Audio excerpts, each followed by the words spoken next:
네, 11사랑방 함께하고 계십니다. 목요일은 책과 함께 홍 목사의 소소한 책 읽기 이어가죠. 홍정원 목사님 자리하셨습니다. 어서 오세요. 안녕하세요. 네, 목사님 한 달 만에 뵙습니다. 네, 정말 오랜만에 뵙습니다. 자주 뵀으면 좋겠는데요. 예, 한 달이 길다 생각했는데 네네.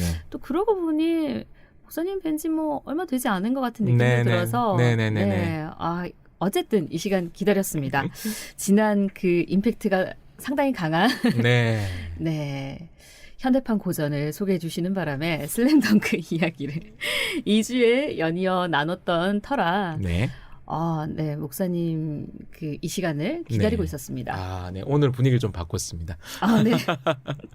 이 시간에 섹스피어의 작품을 읽고 있잖아요. 네. 그동안 햄릿, 오셀로, 리어왕, 맥베스 이렇게 이른바 4대 비극을 읽었었고요.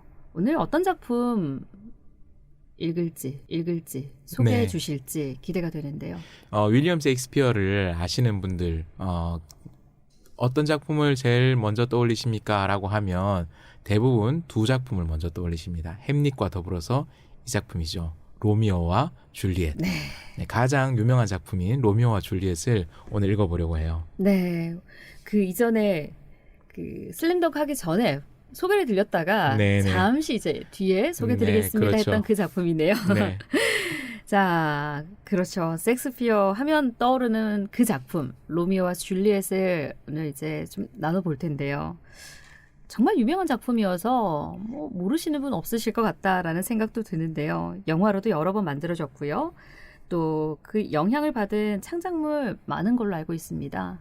네, 이 로미오와 줄리엣은 영화로도 여러 번 만들어졌고 그 중에서 가장 유명한 작품이 68년도에 나온 로미오와 줄리엣이 있고요. 그리고 아마 아나운서님과 저는 96년도에 나온 작품을 네. 배경을 현대로 옮기고 아주 감각적인 화면으로 옮겼던 그 작품을 기억하실 것 같아요. 그리고 저도 두 작품 다 좋아하는데 어쩌다 보니 60년대 작품은 여주인공이 너무 아름답게 나오고 네. 그리고 90년대 작품은 남자 주인공이 여주인공보다 더 아름답게 나와서 어느새 제 머릿속에는 로미오는 레오나르도 디카프리오 그리고 줄리엣은 올리비아 하세 다른 시대의 사람인데 두 사람이 한 작품에 주연하는 그렇게 기억이 남아있는 영화가 가장 유명하고요. 네. 그 외에도 굉장히 여러 가지로 2차 창작이 되었습니다.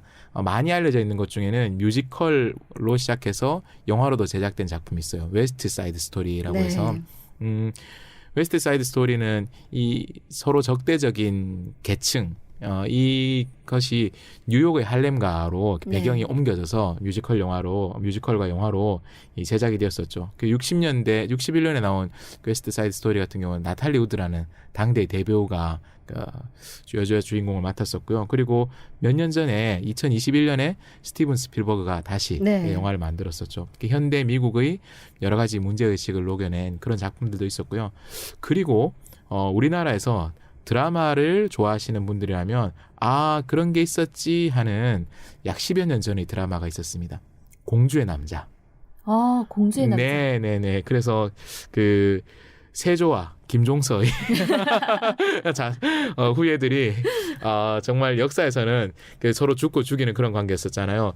김종서의 손자와 세조의 가상의 장녀 네, 수양대군의 가상의 장녀가 서로 사랑에 빠지는 그런 이야기, 금지된 사랑으로 그려진 그런 작품이 공주의 남자라는 작품이 있었습니다. 네. 굉장히 많은 경우에 금지된 사랑 혹은 금단의 사랑 이것이 많은 예술 창작가들의 창작혼을 불태우는 그런 소재가 되죠. 네, 그래서 로미오와 줄리엣이 지금까지도 사랑받는 이유 중에 하나가 바로 사람들의 보편적인 관심사를 이끌고 또 호기심을 불러일으키고 또 응원하고 싶어지는 그런 내용을 다루고 있어서 그렇지 않나 싶어요. 네.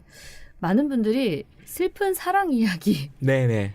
라고 했을 때 이 네. 작품을 떠올리지 않을까라고 네. 생각을 하고요. 네. 목사님 말씀하신 것처럼 올리비아 하세가 워낙 출중했기 네, 때문에 그렇죠. 네.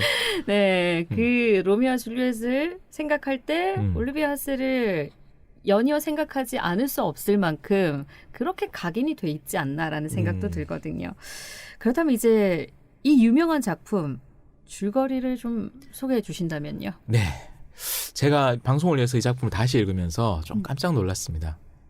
그전에도 주인공들의 나이를 알고 있었지만 어느새 주인공들보다 제가 훨씬 많은 나이가 돼버렸더라고요. 네. 그러다 보니 이놈들 봐라. 이런 이야기입니다. 네. 일단 이거부터 밝히고 하죠. 작중의 남자 주인공 로미오의 나이는 만 18세. 네. 줄리엣은 14세. 네. 두둥. 물론 만 나이니까 우리 나이로 하면 각각 뭐 19에서 20세 또 15에서 16세 정도 되겠지만 그래도 어리죠. 왜냐하면 이 40대 중반 저 같으면 저보다 4살 어린 여성을 만나도 물론 저는 결혼했습니다. 네. 근데 예를 들어 네. 4살 어린 여성을 만나도 그분도 40대예요. 그래서 뭐 특별히 나이 차이가 많이 난다 이런 느낌이 들지 않는데 이때는 되게 어리잖아요. 네. 그러니까 아무리 동서양의 옛날 좋은 풍습이 있고 이랬던 시대라고 해도 그래도 굉장히 이제 어리고 젊은 그런 사람들의 이야기죠. 이탈리아 베로나라는 곳에서 네. 일어났던 이야기입니다. 이탈리아 베로나 공국에 두 가문이 있었습니다. 패밀리가 2개 있었는데요. 명성 높지만 서로 앙숙인 가문이 두 개가 있었죠. 몬테규와 네. 캐퓰리트 가문. 캐퓰리트 네. 가문이 서로 아주 앙숙이었습니다. 만나기만 하면 다투는데요. 어느 정도냐면 그 집안의 지도자들 혹은 그 집안의 후계자들만 다투는 게 아니라 하인들도 네. 만나면 이 네. 몬테규 놈들, 캐퓰리트 놈들 네. 이렇게 서로 막 으르렁거리고 그래서 이게 이제 하인들끼리 다투고 그 집안의 청년들, 귀족 청년들끼리 막 다투고 그러다 집단 패싸움이 되고 그러는 거죠. 그래서 베로나의 영주가 너희들 자꾸 이제 소란을 부르면 진짜 그땐 가만두지 않겠다. 아주 영주에게도 골칫덩어리였습니다. 자, 그리고 이때 주인공이 등장하는 거죠. 네. 몬테규 가문의 로미오가 등장합니다. 네, 그래서 로미오 몬테규겠죠. 몬테규 가문의 로미오 몬테규가요. 캐퓰리트 가문의 여성을 연모하는 거죠. 사랑하는 거죠. 근데 여기에 이 작품을 직접 읽어보지 않으신 분은 알 수 없는 반전 아닌 반전이 하나 있습니다. 로미오가 사랑한 여성은 줄리엣이 아니었습니다. 캐퓰리트 가문의 로잘린이라는 다른 여자를 좋아했던 거예요. 네. 그런데 이 로미오가 아무리 사랑하려고 이렇게 자기가 보면 약간 좀 성적인 표현을 좀 쓰고 있습니다. 작품에서. 그러니까 제가 좀 순화시켜서 말하자면 네. 내가 아무리 선물 공세를 해도 그녀가 내게 잠자리를 허락하지 않는다라는 그런 이야기를 하는 거죠.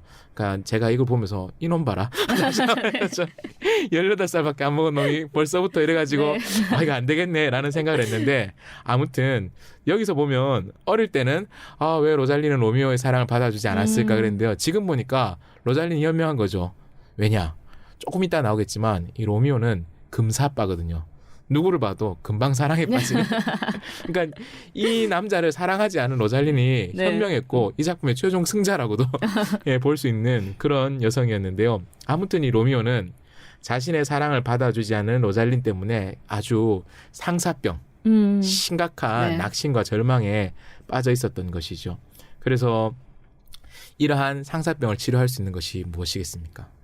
한반도의 유명한 현인 하림이라는 분이 계셨습니다. 치킨 이름 아니고요. 그분이 이런 노래를 하셨죠. 사랑이 다른 사랑으로 사랑은 다른 사랑으로 지울 수 있다라는 네. 것이죠. 그래서 항상 친구들이 문제입니다. 로미오의 사촌 그리고 그 친구들이 자, 그 가문에 무도회 가자. 무도회 가서 다른 예쁜 여자들 보고 좀 네가 견문을 좀 넓혀라. 친구야, 세상은 넓고 여성은 많다. 그렇죠. 이렇게 한 거죠. 그래서 그 가문에 무도회 갑니다. 근데 네. 캐퓰릿 가문이잖아요. 원수 가문이죠. 얼굴을 위장을 해야 되는 거예요. 네. 가면을 딱 덮어 쓰고 그래서 복면을 쓰고 그 가문에 이 무도회에 참여를 했는데 세상에 내가 알고 있었던 로잘리는 아무것도 아니었어. 그렇죠. 세상에 이렇게 아름다운 캐퓰릿 가문의 가주, 당주, 그의 외동딸인 줄리엣 캐퓰리트를 보게 된 거죠. 너무 아름답고 금방 사랑에 빠지게 된 겁니다. 또 빠졌네요. 네, 금방 사랑에 빠졌습니다. 그래서 로미오가 그녀에게 다가갔죠. 다가가서 어떻게 했냐면 그녀의 영화를 보면 나오잖아요. 그 손등에 키스를 합니다. 네. 손등에 입을 맞추는데 세상에 14세 줄리엣도 보통 사람이 아닙니다. 손등에 입을 맞추는 이 훤칠한 남성의 모습 그리고 이 젠틀한 예의를 보고는 이렇게 예의 바른 당신에게 손등 키스만 허락할 수 없다. 내게 입 맞춰주세요. 그래서 이것들 봐라 하는 상황이 네. 14세 18세예요. 이것들이 그렇게 사랑에 빠지게 된 거예요. 그러니까요. 그리고 나서 로미오가 정체를 들킵니다. 난리가 났겠죠. 근데 파티에서 피를 볼 수 없기 때문에 좋게 어쨌든 돌려보내게 되고요. 그리고 나서 로미오는 다시금 줄리엣을 만나고 싶어서 네. 야밤에 월담을 해서 줄리엣을 만나러 그 집에 그 캐필릭 가문의 저택에 들어갔는데 유명한 장면이죠. 발코니에서 줄리엣도 로미오를 생각하고 있었던 거예요. 네. 독백을 하고 있었던 거죠. 그 독백을 듣고 로미오가 그래 우리의 마음이 통했구나라고 해서 두 사람이 어떻게 하느냐 결혼합시다. 네. 만난 지 몇 시간 되지 않았습니다. 그렇죠. 근데 그 아마도 10대 시절 젊은 시절의 사랑의 특징을 너무너무 잘 보여주는 장면이기 때문에 많은 이들이 이 부분에 공감했을 것 같아요. 제가 이 작품을 다시 읽으면서 요것들 봐라라고 했던 건 어느새 제가 나이가 너무 들어버린 거죠. 네. 예전에는 로미오에게 저의 감정을 이입했다면 지금은 로미오와 줄리엣의 부모님에게 감정을 이입하는 그러한 것이 어쩌면 셰익스피어의 작품이 비극이 아니라 우리가 겪고 있는 비극이 아닌가. 아마 그 당시 읽었을 때는 네네네. 그 설렘이 고스란히 그렇죠. 목사님 몫으로 그렇습니다. 다가왔을 거예요. 네, 그때는 진짜 막 제가 사랑하는 것 같고 네. 막 그랬는데 지금은 이제 와, 이 부모님들 보시면 이렇게 속에 천불 났겠다라는 생각이 막 드는 거죠. 그래서 둘이 결혼하기로 하고요. 실행력이 죽입니다. 그렇죠. 결혼합니다. 어떻게 하냐면 신부님 그 수도사의 도움으로 비밀 결혼식을 올리는 거죠. 그 신부님은 어떻게 하면 이 두 가문을 좀 사이좋게 만들 수 있을까 그런 고민을 하고 있었기 때문에 신부님은 나름대로 너희들 둘이 평화의 사도가 되어라. 내가 너희들 위해서 사랑의 땅굴을 한번 파주겠다 이랬는지도 모르겠습니다. 그래서 두 사람이 비밀 결혼식을 올렸습니다. 그런데 그 뒤에 본격적인 비극이 시작되게 되는 것이죠. 우연히 로미오 그리고 그의 친척과 친구인 머큐쇼 벤블리오가 이렇게 같이 이제 가고 있는데요. 줄리엣의 오라버니 티볼트가 이들과 마주치면서 이렇게 싸우게 된 거죠. 근데 로미오는 차마 내가 사랑하는 여성의 사촌 오빠니까 다투고 싶지 않았던 거예요. 한 걸음 물러서고 싸우지 맙시다. 네. 라고 막 이렇게 이야기를 하는데요. 에잇! 이 뭣도 없는 놈 이런 식으로 이제 비난하고 자극을 하니까 이 로미오가 모욕당하는 걸 사실 로미오는 참을 수 있어요. 네. 참을 수 있었는데 로미오의 친구 동료 머큐쇼가 못 참은 거예요. 이럴 때가 있죠. 나는 시비가 일어서 난 사실은 싸우고 싶지 않고 참고 싶은데 친구가 자꾸 야 와 참노 이렇게 자존심도 없나 이러면 싸워야 되나? 그렇죠. 근데 이 친구가 대신해서 싸워버린 거예요. 그리고 로미오가 두 사람의 싸움을 말리려고 할 때 이 친구가 티볼트에서 이 치명적인 상처를 입고 네. 죽어가게 된 거죠. 그러면서 이 친구의 죽음에 분노한 로미오가 칼을 뽑아들고 싸우게 됩니다. 네. 그러면서 얼마 지나지 않아서 티볼트가 로미오에게 죽임을 당하죠. 분명히 두 가문이 오랫동안 옥신각신 앙숙으로 이렇게 지내왔을 때 거기에 지긋지긋하게 학을 뗐던 사람들이 많이 있었잖아요. 가장 그것을 심각하게 생각했던 그 도시의 영주 네. 대공이 참지 못한 거예요. 한 번만 더 문제를 일으키면 가만두지 않겠다 이랬는데 네. 살인 사건이 난 거예요.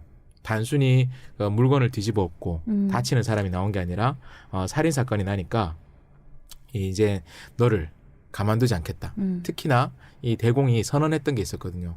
얼마 전에 그래서 어떤 선언을 했었냐면 이제 이 도시에서 싸움을 일으킨 놈들은 다 사형에 처하겠다. 네. 얼마나 지긋지긋했으면 그랬겠습니까? 근데 참 여기 저는 이걸 보면서 좀 뭐랄까요? 주인공이 살아서 다행이다라는 마음과 그때나 지금이나 다름없네라고 싶었던 마음이 복잡하게 들었는데요. 좀 있는 집 아들이잖아요. 자비를 베푸는 거예요. 추방. 그래서 만토바로 이렇게 추방시킵니다. 그러면서 로렌스 신부가 너 다행이다. 이제 안 죽게 됐다라고 했는데 로미오는 더 이제 화를 내고 슬퍼합니다. 왜냐? 내가 사랑하는 여인 줄리엣을 떠나는 것은 죽음보다 못합니다라고 이야기를 했던 거죠. 아무튼 이렇게 떠나게 됩니다. 떠날 때 로미오가 그런 소리 하니까 신부가 이 철딱선이 없는 놈 아니야 지금 그런 소리 할 때냐라고 이제 혼났는데요. 그러면서 이 신부는 계속해서 이제 계획을 세웁니다. 네. 이제 요렇게 유배 가 있는 동안 이미 두 사람이 그 신부 앞에, 그러니까 어떻게 생각하면 하나님 앞에서 결혼을 맹세했잖아요. 네. 그러니까 이 두 사람이 결혼했다는 사실을 알려서 두 가문을 이제 유기적으로 또 화학적으로도 이제 결합시켜야 되겠다라는 네. 생각을 한 거죠. 그러면서 결혼을 하고 이러면 그 좋은 그 분위기를 타서 로미오도 용서받고 돌아올 수 있도록 영주한테 어떻게 해야 되겠다라고 계획을 세웁니다. 그런데 이 줄리엣의 아버지가 그것을 모르고 네. 딸이 이미 다른 남자의 아내가 되었다는 것을 모르고 딸을 선을 보이려고 합니다. 그렇죠. 그 당시에는 동양도 서양도 다 여성이 특히나 있는 집의 여성들은 다 정략 결혼의 네. 대상이 되었었거든요. 그래서 파리스 백작에게 시집을 보내려고 합니다. 언제? 이번 주 목요일. 너무 급해요. 어쩌면 뭔가 감지했는지도 모르죠. 네. 네. 그래서 빨리 시집 보내야 되겠다라고 생각했습니다. 이 파리스 백작이 부자였거든요. 네. 그러니까 서로 좀 도움을 주고받을 수 있겠다. 정략 결혼을 시키려고 했던 것이죠. 그래서 줄리엣이 어떻게 하면 좋을까라고 생각할 때 또 다시 이제 우리 신부님이 꾀를 냅니다. 자, 네가 정말 그렇다면 나한테 이런 약이 있어. 이 약을 먹으면 이틀 정도 가사 상태에 빠지는 거예요. 네. 완전히 다른 사람들 보면 그냥 시체가 된 거죠. 그러니까 아마도 심장도 호흡도 완전히 멎어버린 그야말로 시체가 되는 그런 약이 있나 봅니다. 그러면서 그런 약을 네가 먹고 네가 죽었다라고 생각해서 그 너를 무덤에 안치하면 그때 결혼이 취소될 거니까 로미오가 너를 데리고 갈 거야 라고 계획을 딱 세운 거죠. 그때의 무덤은 지금 우리나라처럼 관에 넣고 흙에 바로 묻는 것이 아니라 가족 공동묘처럼 그 무덤 문을 열고 그 안에 테이블 같은 데다 올려놓는 것이었거든요. 그래서 줄리엣이 좋아요, 하겠어요 라고 했습니다. 그리고는 아버지한테 얘기하죠. 아버님 뜻대로 파리스 백작과 결혼하겠습니다. 그러니까 아버지가 만족합니다. 그래, 네 훌륭한 딸이다. 그러면 하는 김에 좀 더 빨리 하자. 결혼식을 당기는 거예요. 네. 계획이 틀어지기 시작하는 거죠. 그러면서 로렌스 신부는 사람을 보내서 로미오한테 이렇게 됐으니까 줄리엣 죽은 거 아니야. 그러니까 네가 줄리엣의 무덤에 와서 깨어나면 데리고 도망쳐라고 딱 전달을 하려고 했었고요. 그랬는데 문제가 생깁니다. 로미오가 유배가 있던 만토바 지역에 뭐랄까요? 팬데믹 사태가 일어난 거죠. 전염병이 네. 막 퍼지고 있었습니다. 그러면서 하필이면 이 수사가 그 환자가 있었던 그 집에서 나왔다 이래가지고 격리를 당한 거예요. 자가격리 2주. 네. 그래서 만토바로 바로 갈 수가 없게 된 거죠. 그래서 이 존 수사가 못 들어가고 빈손으로 돌아옵니다. 그래서 신부가 로렌스 신부 세상에 이거 일이 더 꼬이고 있다라고 하면서 이제 어떻게든 빨리 이걸 내 손으로 해결하지 않으면 큰일 나겠다 싶어서 줄리엣의 무덤으로 뛰어가 봅니다. 그런데 가보니 이미 비극이 벌어져 있었던 것이죠. 그렇죠. 어떤 경로로 알게 됐는지는 우리가 다 자세히 알 수 없지만 로미오가 줄리엣이 결혼한다는 소식도 들었고 줄리엣이 죽었다라는 소식도 듣게 된 것이죠. 이것이 가짜 죽음, 가사 상태라는 것은 아무도 모르는 거예요. 아는 사람은 이 신부와 줄리엣 두 사람밖에 네. 없었던 것이죠. 그래서 로미오가 이 무덤에 이렇게 도착했는데 이 무덤에 와보니 그 로미오가 너무너무 낙심이 됐던 거죠. 네. 줄리엣이 죽었다라는 이야기를 들었을 때 로미오는 자신도 함께 죽겠다라고 생각했어요. 그래서 독약을 들고 왔었어요. 그래서 그가 이제 무덤에 딱 왔을 때 줄리엣의 죽음을 추모하고 자신도 함께 죽겠다라고 생각했는데 다른 사람을 만납니다. 그는 누구냐면 파리스 백작이었습니다. 네. 줄리엣의 남편이 될 뻔한 파리스 백작이 거기 있었던 것이죠. 그러면서 그가 로미오를 보고는 이상한 생각이 든 거죠. 이놈 뭐지? 라는 생각을 들면서 시체에 몹쓸 짓을 하려는 것이 아닌가라고 생각하면서 분노가 머리 끝까지 몰려들어서 로미오와 싸움을 합니다. 네. 근데 로미오가요, 그 싸움을 굉장히 잘했나 봐요. 네. 벌써 2킬 합니다. 티볼트를 죽이고 네. 파리스 백작도 죽게 되는 거죠. 그러면서 이 로미오가 이제 파리스 백작도 죽였고 이제 두 번째 살인이잖아요. 네. 그러니까 이제는 추방으로 끝나지 않겠죠. 그쵸. 어차피 내가 사랑하는 줄리엣이 세상을 떠났고 나는 두 번의 살인 사건 이제 나의 운명도 끝이다라고 생각하면서 독약을 마시고 이렇게 자살을 하게 됩니다. 그때 로렌스 신부가 도착하게 된 거죠. 그렇죠. 한 발 늦게 도착했고 줄리엣이 이제 잘 잤다 개운해요.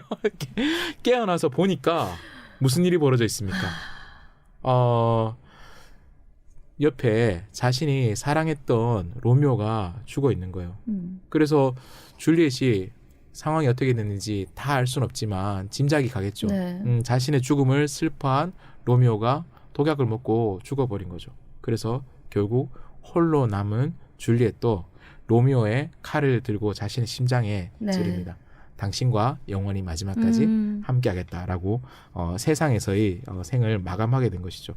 그러면서 사람들이 다 모입니다. 다 알게 된 것이죠. 네. 그래서 그 지방의 영주가 이 진짜 엄청난 사건이 벌어졌잖아요. 유력 가문의 자제 2명이 죽은 거예요. 자제 2명이 죽었는데 자연사 한 줄 알았던 줄리엣이 단검을 가슴에 꽂고 자결한 상태이고 로미오는 독약을 먹고 죽었고요. 그리고 파리스 백작도 거기서 죽어 있었죠. 그래서 이 영주가 신부와 그리고 또 그 사이에 주고받은 편지 증언들을 통해서 일의 전말을 다 파악하게 된 거죠. 네. 그러면서 몬테규, 캐퓰리트 가문의 이제 가주들을 부릅니다. 지금 이 비극적인 결말을 보라.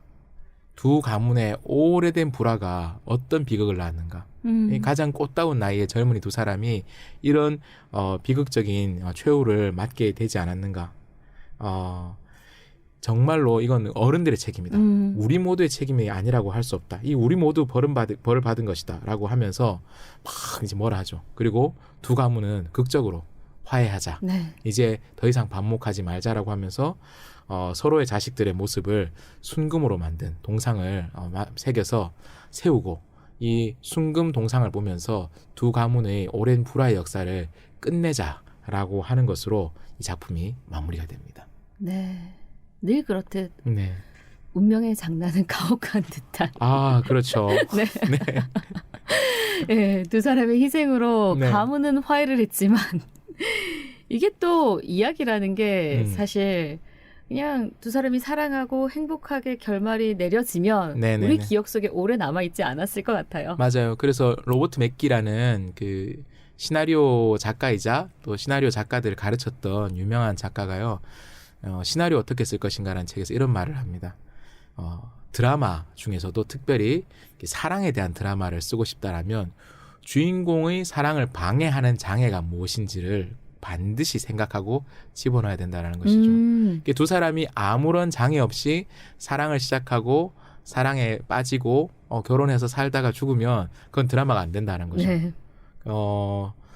그런데 뭔가 장애가 생길 때 그때부터 드라마가 만들어지는 것이죠. 로미오와 줄리엣 같은 경우는 1차적인 장애가 그들이 속해 있는 가문 사이에 반목이었었죠. 네. 그리고 그 외에 예상치 못하게 꼬이는 운명과 예상치 못하게 생긴 주변 환경들 때문에 이 사랑이 방해받는 이 장애를 셰익스피어가 굉장히 효과적으로 그렸었죠. 저는 어떤 면에서 이런 것들을 가장 일찌감치 잘 체계화시킨 사람이 셰익스피어이고 그리고 셰익스피어의 모든 면은 아니지만 이 사랑의 장애 요인을 가장 훌륭하게 다루고 있는 후계자가 한국에 많이 있다라고 생각합니다. 네. 우리나라의 소위 말하는 막장 드라마라고 일컬어지는 이 드라마의 작가들이 사랑을 방해하는 장애 요인들을 정말 집요하게 배치하여서 네. 이 사랑이 얼마나 어려운 것인지 너무너무 잘 보여주죠. 가족이라는 전통적인 구도를 활용하는데도 네. 굉장히 능숙하고 그 외에 예상치 못한 사실 그렇잖아요. 우리가 생각했을 때 아니 편지를 배달하려고 했는데 전염병 때문에 자가격리돼서 못 갔어. 우리가 코로나를 겪기 전에 네. 사태였다면 무슨 이런 개연성 없는 이야기가 있나라고 할 수 있겠죠. 그런데 개연성 없어 보이지만 그러나 흥미진진한 그런 시도들을 한국 드라마 작가들이 이미 어마어마하게 시도하는 데 성공했거든요. 그래서 저는 셰익스피어 러브 코미디라고 할 수는 없죠. 셰익스피어의 사랑의 비극을 다룬 작품의 후계자는 한국에 가장 많이 있다. 그렇게 자신 있게 말씀드릴 수 있을 것 같아요. 네. 아마 말씀드린 것처럼 왜 하필 그 시점에서 신부님 늦게 나타났을까? 네, 네. 왜 하필 또 그 시점에서 이런 얘기들을 계속 이제 그런 의문을 품고 이 작품을 바라보게 될 거란 말이죠. 그런데 그렇죠. 그런 요소들이 가미되어 있으니까 네. 오래도록 기억에 남는 거지. 그냥 밋밋하게 끝났으면 뭐 작품이 됐을까 생각도 드네요. 그렇죠. 그렇게 밋밋하게 갔으면 저의 생각에는 그 사랑이 얼마 가지 않았겠다라는 생각을 합니다. 몇 시간 만에 결혼하기로 했었잖아요. 네. 그러면 그 사랑이 2달은 갔을까? 불멸의 사랑이 될 수 없었겠죠. 네. 이렇게 오늘 작품의 줄거리 소개까지 들어봤거든요. 로미오와 줄리엣. 이 작품이 왜 이렇게 역사적으로 우리 마음 깊숙이 남아있는지는 읽어보신 분들, 또 여러 다양한 작품들을 통해서 보신 분들 익히 알고 계실 텐데, 오늘은 여기까지 이야기 듣고요. 다음 주는 작품 속으로 한 걸음 더 들어가 보는 그런 시간 갖도록 네. 하겠습니다. 네. 자, 여기까지 나누도록 하고요. 지금까지 소소한 책 읽기 홍정한 목사님과 함께했습니다. 오늘 말씀 감사합니다. 고맙습니다.